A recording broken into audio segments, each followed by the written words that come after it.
Hi friends, welcome to our SS A to Z channel. Modi సర్కార్ కీలక నిర్ణయం తీసుకుంది. పెన్షనర్లకు ఊరట కలిగే ప్రకటన చేసింది. లైఫ్ సర్టిఫికెట్ సమర్పణకు గడువు పొడిగిస్తున్నట్లు పేర్కొంది. దీంతో పెన్షన్ తీసుకునే వారికి ఊరట కలగనుంది. కేంద్ర ప్రభుత్వం తీపి కబురు అందించింది. పెన్షన్ తీసుకునే వారికి ఊరట కలిగే నిర్ణయం తీసుకుంది.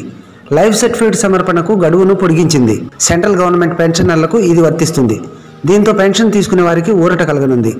జీవన్ ప్రమాణ పత్రాన్ని సమర్పించడానికి ఎక్కువ గడువు అందుబాటులోకి వచ్చింది.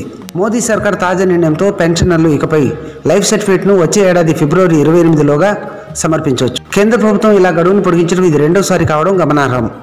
ఇదివరకు మోదీ సర్కార్ డెడ్ లైన్ను నవంబర్ 1 నుంచి డిసెంబర్ 31కి పొడిగించింది. ఇప్పుడు ఈ డెడ్ లైన్ను 2021 ఫిబ్రవరి 28 వరకు పొడిగిస్తూ నిర్ణయం తీసుకుంది. కేంద్ర ప్రభుత్వం నుంచి పెన్షన్ తీసుకునే ఇకపై వారి లైఫ్ సర్టిఫికేట్ను ఫిబ్రవరిలోపు అందించవచ్చు. దీంతో పెన్షనర్లు వారి పెన్షన్ సర్టిఫికేట్ ఇవ్వకపోయినా ఫిబ్రవరి 28 వరకు పెన్షన్ పొందవచ్చు. పెన్షనర్లు పెన్షనర్స్ అసోసియేషన్స్ నుంచి చాలా వినతులు వచ్చాయని, అందుకే లైఫ్ సర్టిఫికేట్ సమర్పణ గడువును పొడిగిస్తున్నామని కేంద్ర ప్రభుత్వం తెలిపింది. కరోనా వైరస్ ప్రతికూల పరిస్థితుల కారణంగా ఈ మేరకు నిర్ణయం తీసుకున్నట్లు కేంద్ర ప్రభుత్వం తెలిపింది. పెన్షనర్లు వ్యక్తికి మధ్య దూరం పాటిస్తూ బ్యాంకుకు వెళ్లి లైఫ్ సర్టిఫికేట్ అందించవచ్చని పేర్కొంది. ఇకపోతే లైఫ్ సర్టిఫికేట్ను ఆన్లైన్లో కూడా సమర్పించవచ్చు. కాగా కేంద్ర ప్రభుత్వం నుంచి పెన్షన్ తీసుకునే వారు ఖచ్చితంగా నవంబర్ నెలలో లైఫ్ సర్టిఫికేట్ అందించాల్సి ఉంది. అయితే ఈసారి గడువు పొడిగించారు. సో ఇది ఫ్రెండ్స్ ఇవాల్టి వీడియో. ఈ వీడియో నచ్చినట్లయితే లైక్ చేయండి.